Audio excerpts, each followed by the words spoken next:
Andun sila Joshua at Jenna. Happily planning para sa gimmick nila for the restaurant sa concert. Ivy, dapat nandun ka dahil babantayan mo si Jenna.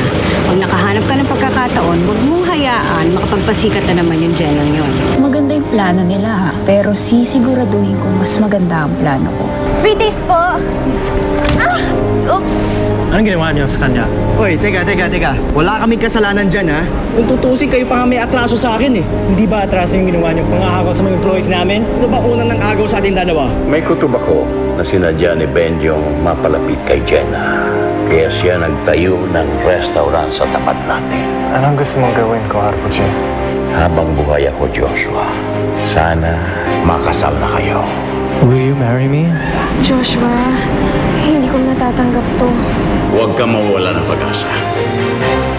Basta ipagpatuloy mo ang panunuyo mo sa kanya. Basta ito lang ang pag-iingatan mo, Joshua.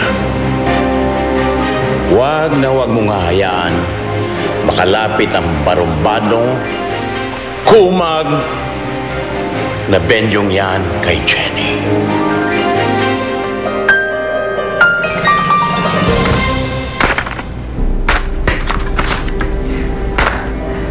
Para kang atswete sa pagkain, Jenna. Hirap mo tanggalin.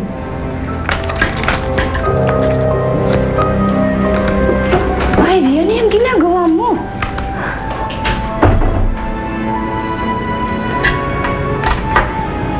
Bakit ganun, Mommy? Bakit lahat ng gusto ko napupunta kay Jenna? Si Lolo, si Joshua. Ivy, we've already discussed this matter. Patience is a virtue. Hintay ka lang at punta rin sa'yo si Joshua. Hanggang kailan ba ako maghihintay, Mommy? Kapag huli na ang lahat? Kapag kasal na sila? No! Hindi ako papayag na mangyari yun. Alam mo bang nag-propose na si Joshua kay Jenna? Kaya kung hindi ka kikilos, ako na lang ang gagawa ng paraan.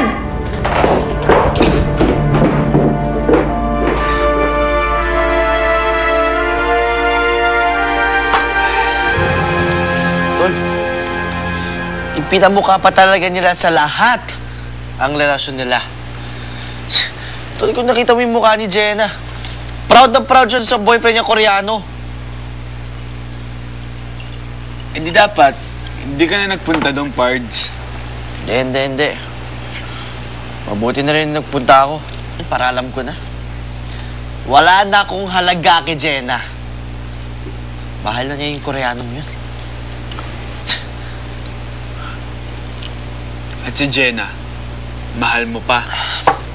Wala na akong pakialam kung ano nararamdaman ko. Ikakasal na sila, eh. Ikakasal si Ate Jenna sa iba? Oo, Bebeng. Kaya nga nilalayo kita sa ni. Ayoko masaktan ka. Kuya Benjo, sorry kung nagalit ako sa'yo. Kala ko kasi mahal ka ni Ate Jenna. Yan pala, iiwan ka rin niya. Hindi ka niya dapat iniwan, Kuya. Hindi niya dapat tayo iniwang dalawa.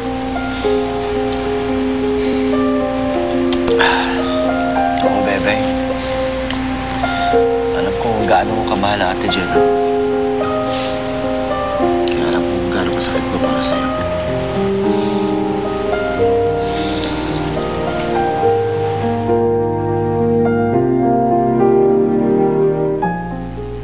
Mas okay siguro kung isabit mo siya dito. Diyan.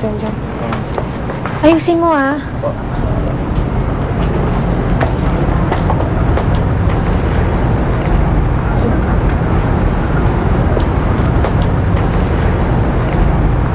Okay na yan, sige.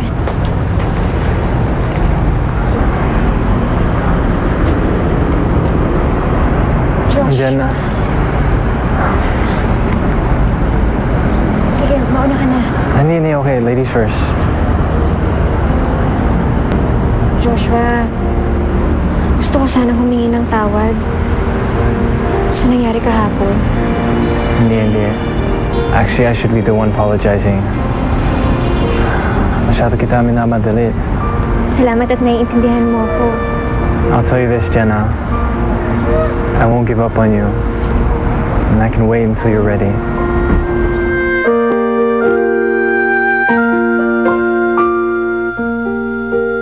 Salubungin ang ganda ng umaga with